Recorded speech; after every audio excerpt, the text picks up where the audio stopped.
ಭಾಳ ಮುಖ್ಯವಾದ ವಿಚಾರವನ್ನು ನಾನು ನಿಮ್ಮನ್ನು ಹೇಳ್ತಾ ಇದ್ದೀನಿ ಇವತ್ತು. ಏನು ಅಂತಂದರೆ ಅದೇ ಮೈಥುನ ಕ್ರಿಯೆ. ಬಹಳ ಜನರ ಮನಸ್ಸಿನಲ್ಲಿ ಅದೇ ಬರುತ್ತೆ. ಇತ್ತೀಚಿನ ದಿನಗಳಲ್ಲಿ ಬಹಳಷ್ಟು ಯುವಕರಲ್ಲಿ ಕೂಡ ಈ ವಿಚಾರ ಬಗ್ಗೆನೇ ಭಾಳಷ್ಟು ತಲೆಯಲ್ಲಿ ಅದೇ ನಡೀತಾ ಇರುತ್ತೆ. ಬೆಳಗ್ಗೆಯಿಂದ ಪೂರ್ತಿಯಾಗಿ 24 ಗಂಟೆಗಳಲ್ಲಿ ಒಂದು 18 ಗಂಟೆಗಳ ಕಾಲ ಅದರ ಬಗ್ಗೆ ಯೋಚನೆ ಮಾಡ್ತಾ ಇರ್ತಾರೆ.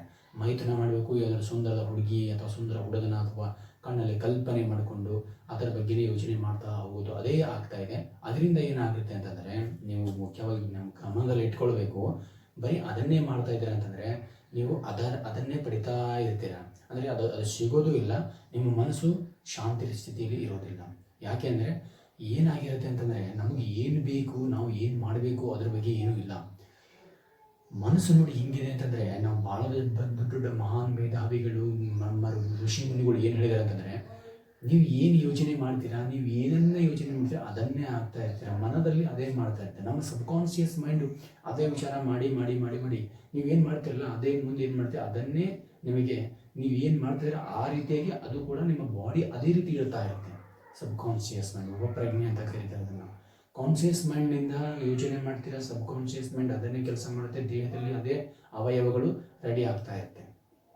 ಅದಕ್ಕೆ ಯೋಚನೆ ಮಾಡೋದ್ರಲ್ಲಿ ಬಹಳ ಯೋಚನೆ ಮಾಡಿ ಮುಂದೆ ನಿರ್ಧಾರ ಮಾಡಬೇಕಾಗುತ್ತೆ. ಸುಮ್ಮನೆ ಹೋಗಿ ನಾನು ಬರೀ ಅದನ್ನೇ ಮಾಡ್ತೀನಿ. ನೋಡಿ, ಇನ್ನೊಂದು ಮಾತು ನಿಮಗೆ, ಈ ಲೈಂಗಿಕ ಕ್ರಿಯೆ ಸಮುದ್ರದೊಳಗೆ ಇದ್ದಂಥ ಒಂದು ತಂಬಿಗೆ ನೀರಿದ್ದಂತೆ ಅಷ್ಟೇ ಲೈಂಗಿಕ ಕ್ರಿಯೆ. ನಾವೇನು ಮಾಡ್ತೀವಿ ಅಂದರೆ ಜೀವನನೇ ಅದೇ. ಜೀವನ ಇದೆ, ಜೀವನದಲ್ಲಿ ಆ ಲೈಂಗಿಕ ಕ್ರಿಯೆ ಇಲ್ಲದೆ ಏನೂ ಇಲ್ಲ. ಅದರಲ್ಲಿ ಬಹಳ ಪರಮಾನಂದ, ಆನಂದ ಅದರಿಂದನೇ ಇಲ್ಲ. ಓಕೆ, ಒಪ್ಪೋಣ, ಅದರಿಂದ ಜೀವೋತ್ಪತ್ತಿ ಆಗುತ್ತೆ. ಆದರೆ ಅದರಿಂದ ಜೀವೋತ್ಪತ್ತಿ ಆಗುತ್ತೆ ಅಂತಂದರೆ ಅದು ಕ್ರೀಡೆ ಅಲ್ಲ.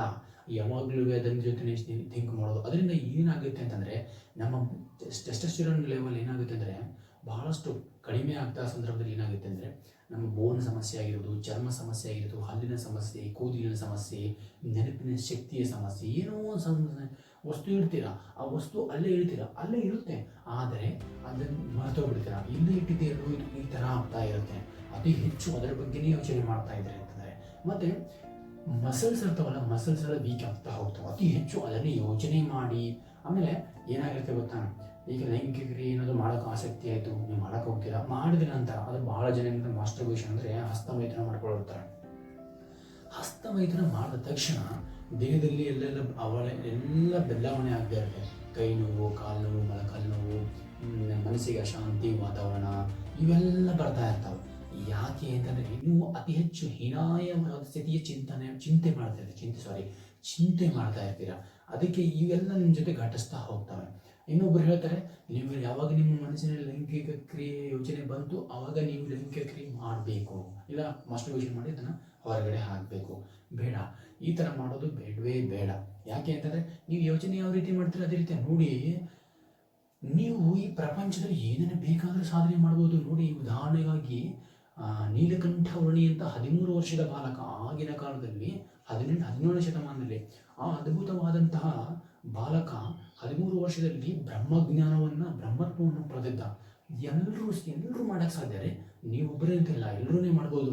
ನೋಡಿ, ಏನೋ ಒಂದು ಅಜ್ಞಾನದ ಕಾರಣದಿಂದ, ಏನೋ ಒಂದು ಈ ಅಹಂಕಾರದ ಕಾರಣದಿಂದ ಇದರಲ್ಲಿ ಏಕೆ ಮಾಡೋಣ, ಏನು ಮಾಡಿ ಏನಾದ ಒಂದಿನ ಸಾಯೋದಿಲ್ಲ ಇದು ಮನಸ್ಸಲ್ಲಿ ಬಂತು ಅಂತಂದರೆ ನೀವು ಟಾರ್ಗೆಟ್ ಇಟ್ಕೊತೀರಾ ಅಂದರೆ ಜೀವನದಲ್ಲಿ ಊಟ ಮಾಡೋದು, ಹಣ ಮಾಡೋದು, ಲೈಂಗಿಕ ಕ್ರಿಯೆ ಮಾಡೋದು, ಮಲಗೋದು, ಲೈಂಗಿಕ ಕ್ರಿಯೆ ಮಾಡೋದು, ಮಲಗೋದು, ಊಟ ಮಾಡೋದು, ಹಣ ಮಾಡೋದು, ಜೀವನದಲ್ಲಿ ಇಷ್ಟೇ ಅಂದ್ಕೊಂಡಿದೆ. ಆದರೆ ಜೀವನದಲ್ಲಿ ಇಷ್ಟೇ ಅಲ್ಲ, ಭಾಳ ಅದ್ಭುತವಾಗಿದೆ ರೀ ಜೀವನ, ಭಾಳ ಅದ್ಭುತವಾಗಿದೆ.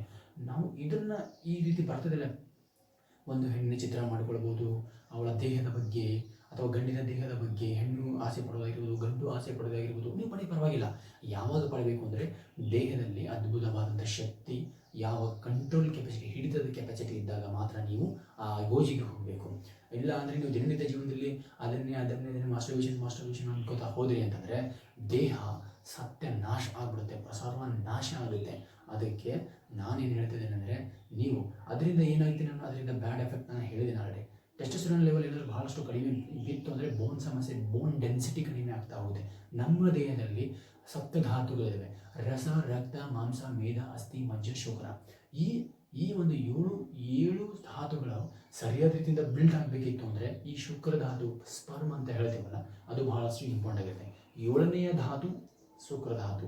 ಆಮೇಲೆ ಇವು 7 ಧಾತು ಸರಿಯಾಗಿದ್ದು ಅಂದರೆ ನಮ್ಮ ಹತ್ರ ಓಜ್ ಅನ್ನುವುದು ಅದ್ಭುತವಾಗಿ ಬೆಳೆಯುತ್ತೆ. ಓಜ್ ಇದನ್ನು ನೋಡಿದ್ರೆ ಪ್ರಕಾಶಮಾನ, ಮುಖದಲ್ಲಿ ಕಾಂತಿ, ದೇಹದಲ್ಲಿ ಬಲಿಷ್ಠತೆ ಅದ್ಭುತವಾಗಿರುತ್ತೆ. ಅದನ್ನು ನಾವು ಹೆಂಗೆ ಮಾಡಬೇಕು ಅಂದರೆ ಆ ಶಕ್ತಿನ ಪಡ್ಕೊಳ್ಬೇಕು ನಾವು.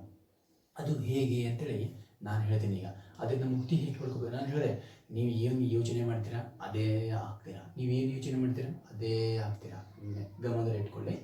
ಅದನ್ನು ನೋಡಿ, ಮನಸ್ಸು ಹೆಂಗಿದೆ ಅಂತಂದರೆ ಅದು ಚಂಚಲ, ಮನಸ್ಸು ಚಂಚಲ. ಮನೈವ ಮನುಷ್ಯಾಣ ಕಾರಣ ಬಂಧ ಮೋಕ್ಷಯು. ನಿಮಗೆ ಮನಸ್ಸೇ ಎಲ್ಲದಕ್ಕೂ ಕಾರಣ ಆಗ್ತದೆ.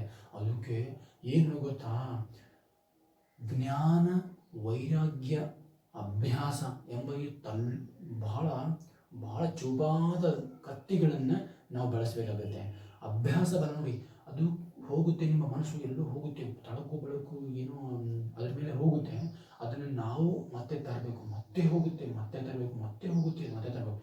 ಯಾವಾಗ ಅಭ್ಯಾಸ ತತ್ವವಾಗಿ ದೃಢವಾದ ಅಭ್ಯಾಸ ಇರುತ್ತಲ್ಲ, ಅಲ್ಲಿ ಅದು ಭಾಳ ಬಲಿಷ್ಠವಾದ ಅಭ್ಯಾಸ ಬಲ ಇರುತ್ತೆ ನೋಡಿ, ಅದು ಸಂಪೂರ್ಣವಾಗಿ ಯಾವಾಗೂ ಕೂಡ ಮನಸ್ಸು ಸೋತು ಶರಣಾಗುತ್ತೆ ನಿಮಗೆ.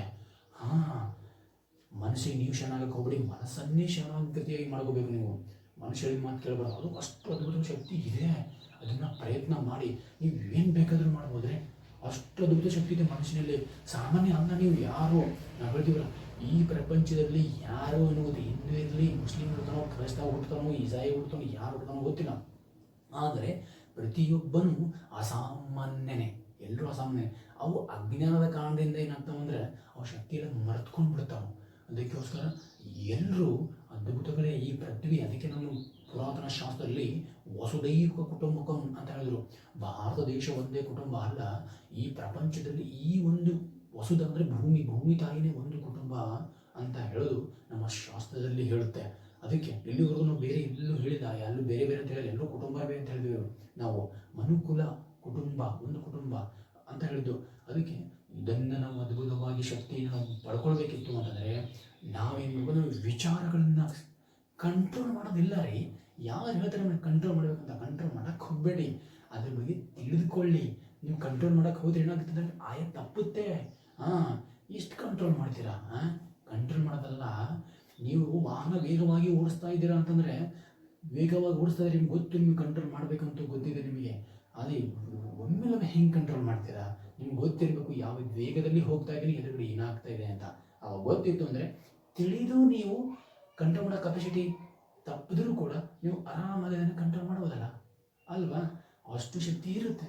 ಆದರೆ ನೀವು ತಪ್ಪು ಏನು ಮಾಡ್ತೀರಾ ಅಂದರೆ ಎಲ್ಲವನ್ನು ಮರೆತು ಕೇವಲ ಇದೇ ಜೀವನ ಅಂದ್ಕೊಂಡು ಕೇವಲ ಲೈಂಗಿಕತೆ, ಕೇವಲ ಮೈಥುನ, ಹಸ್ತಮೈಥುನ, ಇಮ್ಯಾಜಿನೇಷನ್ನು ಇದರಲ್ಲೇ ಬದುಕ್ತೀರಾ. ಇದು ಮಾಡೋದ್ರಿಂದ ಕೆಲವು ಕ್ಷಣಿಕ ಸುಖಕ್ಕೋಸ್ಕರ ನಿಮ್ಮ ಶಾಶ್ವತ ಸುಖವನ್ನು ಸಂಪೂರ್ಣವಾಗಿ ನಾಶ ಮಾಡ್ಕೊಳ್ತಾ ಇದ್ದಾರೆ. ಎಚ್ಚರಿಕೆಯಿಂದ ಇದೆ. ಈಗ ಈ ಸಮಸ್ಯೆ ಇಷ್ಟೊಂದು ಆಗ್ತಾ ಇರುತ್ತೆ ನೋಡಿ. ನೆನಪಿನ ಶಕ್ತಿ ಹೋಗುತ್ತೆ ಅಂತ ಹೇಳಿದ್ರೆ ಹಲ್ಲಿನ ಸಮಸ್ಯೆ, ಬೋಲಿನ ಸಮಸ್ಯೆ, ಕೂದಲಿನ ಸಮಸ್ಯೆ, ಕಾಲಿನ ಸಮಸ್ಯೆ, ಕೈ ಸಮಸ್ಯೆ ಇರ್ಬೋದು. ನಿಮ್ಮ ಕೈಗಳೆಲ್ಲ ಜಾಯಿಂಟ್ಸ್ ಇರ್ತಾವಲ್ಲ, ವಾತ ಉತ್ಪತ್ತಿ ಆಗುತ್ತೆ. ನಮ್ಮಲ್ಲಿರ್ತಕ್ಕಂಥ ಸ್ನಿಗ್ಧತೆ ಗುಣ ಸಂಪೂರ್ಣವಾಗಿ ನಾಶ ಆಗುತ್ತೆ. ಅತಿ ಹೆಚ್ಚು ಅದನ್ನು ಮಾಡಿ ಚಿಂತೆ ಮಾಡೋದ್ರಿಂದ ಆ ಥರ ಆಗುತ್ತೆ ನೋಡಿ. ಅದು ನೀತಿ ನಿಯಮದ ಪ್ರಕಾರವಾಗಿ ಲೈಂಗಿಕತೆ ಮಾಡಿದ್ರೆ ಏನು ಸಮಸ್ಯೆ ಇಲ್ಲ. ಅದು ಒಂದು ಪ್ರಕೃತಿ ನೇಚರ್ ಆಗಿ ನಾವು ಒಂದು ಜೀವೋತ್ಪತ್ತಿ ಮಾಡೋದಕ್ಕೋಸ್ಕರ ಮದುವೆ ನಂತರ ಮಾಡೋದಕ್ಕೂ ಭಾಳ ಅದರಿಂದ ಏನು ನಿಮ್ಗೆ ಅದರಿಂದ ಸೈಡ್ ಎಫೆಕ್ಟ್ ಏನೂ ಆಗೋದಿಲ್ಲ. ನೀವು ಅಲ್ಲಿ ಏನೂ ಸಮಸ್ಯೆ ಇಲ್ಲ. ಆದರೆ ಈ ಬರೀ ಅದನ್ನೇ ನೀವು ಮಾಡೋದು, ಯೋಚನೆ ಮಾಡೋದು, ಚಿಂತೆ ಮಾಡೋದು, ಅದ್ರ ಮಾಡಿ ಗೂಜಿಗೆ ಹೋಗೋದು, ಅದರಲ್ಲೇ ಸಾಯೋದು, ಅದರಲ್ಲೇ ಯೋಚನೆ ಮಾಡೋದು, ಅದನ್ನೇ ತಿನ್ನೋದು, ಈ ಥರ ಮಾಡೋದು ಬೇಡ, ಆಯಿತಾ? ಇದರಿಂದ ನಾವು ಹೊರಗಡೆ ಹೆಂಗೆ ಬರಬೇಕು ಅಂತಂದರೆ ನಾವು ಹೇಳ್ತೀನಿ ಗೊತ್ತಾ, ಅಷ್ಟಾಂಗ ಯೋಗದಲ್ಲಿ ಯಮ ಮತ್ತು ನಿಯಮ, ಈ ಯಮ ಮತ್ತು ನಿಯಮವನ್ನು ಪರಿಪಾಲನೆ ಮಾಡಿದೀವಿ ಅಂದರೆ ನೀವು ಲೈಂಗಿಕತೆ ಜಿಗೋಜಿಗೆ ಹೋಗೋದೇ ಇಲ್ಲ. ನಿಮಗೆಲ್ಲ ಗೊತ್ತಿರುತ್ತೆ. ಅದ್ಭುತವಾದ ಶಕ್ತಿ ಬರುತ್ತೆ ನಿಮಗೆ. ಏನು ಯಮ ಅಂದರೆ ಏನು?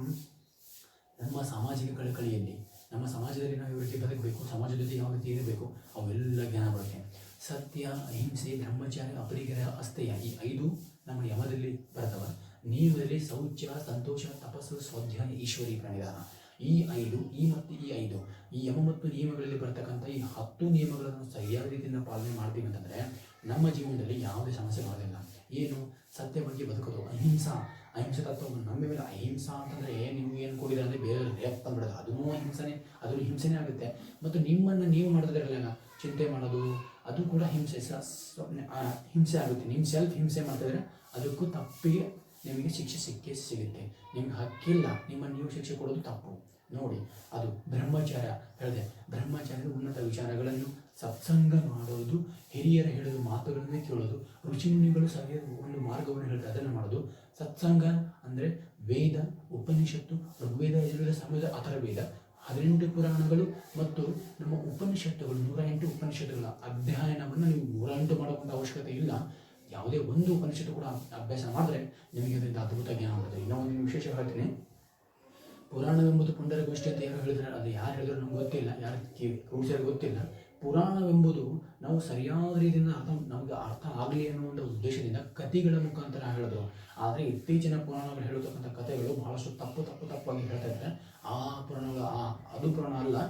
ನಿಜವಾದ ಪುರಾಣ ಏನು ಅಂತಂದರೆ, ನಿಮ್ಮನ್ನು ನೀವು ಅರ್ಥಕೊಂಡು ನಿಮ್ಮ ಜೀವನದಲ್ಲಿ ನೀವು ಮೋಕ್ಷವನ್ನು ಯಾವ ರೀತಿ ಪಡಿಬೇಕು ನಿಮ್ಮಲ್ಲಿನೇ. ನೋಡಿ, ಎಲ್ಲೂ ನಮ್ಮ ಶಾಸ್ತ್ರದಲ್ಲಿ ಲಕ್ಷ್ಮೀ ಪೂಜೆ ಎಲ್ಲೂ ಇಲ್ಲ. ಲಕ್ಷ್ಯ ಇಟ್ಟು ಕೆಲಸ ಮಾಡಿದ್ರೆ ಅದೇ ಲಕ್ಷ್ಮೀ ಪೂಜೆ ಆಗುತ್ತೆ ಅಂತ ಹೇಳ್ತಾರೆ.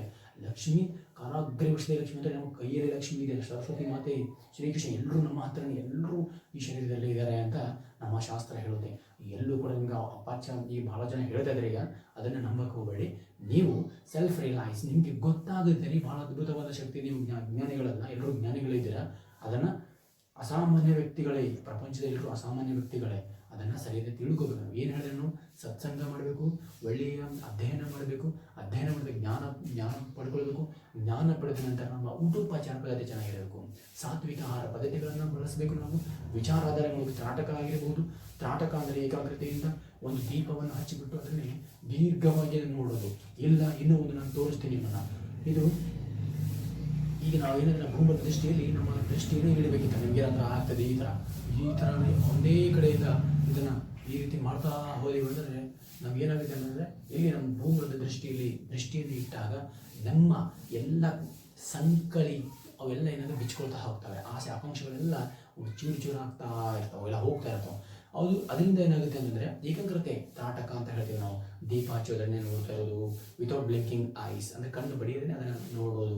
ಈ ರೀತಿ ಮಾಡೋದ್ರಿಂದ ಏನಾಗುತ್ತೆ ಅಂದರೆ ನಮ್ಮ ಮನಸ್ಸು ಕಂಟ್ರೋಲ್ ಆಗ್ತಾ ಇರುತ್ತೆ. ಇನ್ನೂ ಒಂದು ಮುಖ್ಯವಾಗಿ ದಿನನಿತ್ಯ ದಿನಚರ್ಯದಲ್ಲಿ ನಾವು ಏನು ಮಾಡಬೇಕು ಅಂದರೆ ತಂಪು ನೀರಿನ ಸ್ನಾನ ಮಾಡ್ತಾ ಹೋಗಬೇಕು. ತಂಪು ನೀರಿನ ಸ್ನಾನ ಮಾಡೋದ್ರಿಂದ ಏನಾಗುತ್ತೆ ಅಂತಂದರೆ ನಮ್ಮ ದೇಹದಲ್ಲಿರ್ತಕ್ಕಂತಹ ನಮ್ಮ ಮನಸ್ಸು, ನಮ್ಮ ಮೈಂಡ್, ಇದು ಮನಸ್ಸು ಏನಿರ್ತಲ್ಲ, ನಮ್ಮ ಮನಸ್ಸು ಬಹಳ ಅದ್ಭುತವಾಗಿ ಶಾಂತ ಸ್ಥಿತಿಯಲ್ಲಿ ಬರುತ್ತೆ. ನಮ್ಮ ಹೃದಯ ಬಡಿತ ರಿದಮಿಕ್ ಆಗಿ ಇರ್ತಾ ಇರುತ್ತೆ. ನಾವು ತಂಪು ನೀರಿನ ಸ್ನಾನ ಮಾಡ್ತೀವಿ ಅಂತಂದರೆ ನಮ್ಮ ಚರ್ಮಕ್ಕೂ ಒಂದು ಒಳ್ಳೆ ಹಿತ ಕೊಡುತ್ತೆ, ನಮ್ಮ ಮನಸ್ಸಿಗೂ ಒಂದು ಹಿತ ಕೊಡುತ್ತೆ ತಂಪು ನೀರಿನ ಸ್ನಾನ.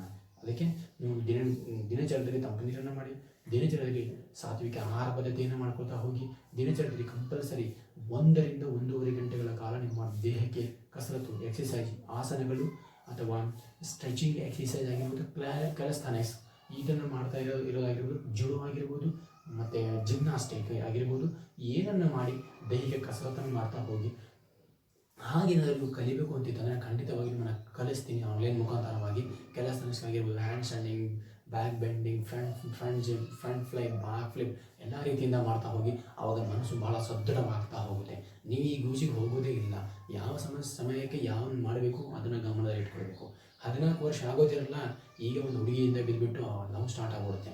ಆಮೇಲೆ ಜ್ವಾಲಾಮುಖಿ ಎಲ್ಲಿ ಅಂದರೆ ಅಲ್ಲಿ ಸ್ಫೋಟಕ ಆಗಿಬಿಟ್ಟು ಆಮೇಲೆ ಈ ಕಡೆ ಹತ್ತಲ್ಲ, ಅವನು ಮನೆಗೂ ಆಗಲ್ಲ, ಈ ಕಡೆ ಸಮಾಜಕ್ಕೂ ಆಗಲ್ಲ, ಬೀದಿ ಹೆಣ ಆಗಬೇಕಾಗುತ್ತೆ. ಅದಕ್ಕೆ ಅದು ಹೆಣ್ಣಾಗಿರ್ಬೋದು ಗಂಡಾಗಿರ್ಬೋದು, ನಾವು ಗಂಡಿಗೆ ಮಾತ್ರ ಹೇಳಿದ್ರೆ ಇದು ಆಗಿದೆ ಆಲ್ರೆಡಿ.